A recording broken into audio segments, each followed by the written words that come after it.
Ilan taon ka nagsimula mag-sigarilyo? 14. May nag-influence po ba sa inyo? Mga nag-sigarilyo o barkada lang? Wala lang. Naisipin nila po. Gusto na mga tropa. Nakita. Ang may kayat lang daw siyempre. Nakabagado man. Hindi ka rin. Pagdating sa'yo, anong brand ang pinakagusto mo? Ito sa akin kasi. Oo, simula ko dati sa Winston.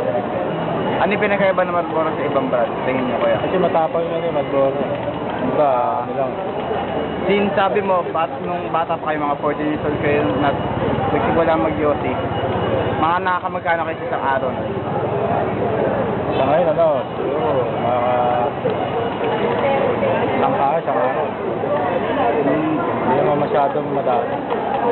Ang araw lang siguro, hanggang gabi. Isang araw, Naisipan niyo po ba minsan mag-quit sa smoke? minsan, kaso, minsan gano'n ninigero, kaso lang, nahanap-hanap pa rin mga mistakes. Nahanap talaga ng ano? Tingin mo kuya, ba't nakakaalis ng stress ng paninigarilyo? Kasi, pag wala kasing ginagawa kasi, parang, hindi lang iniisip ng tao, di ba? Pag walang trabaho, walang ginagawa, yosi lang.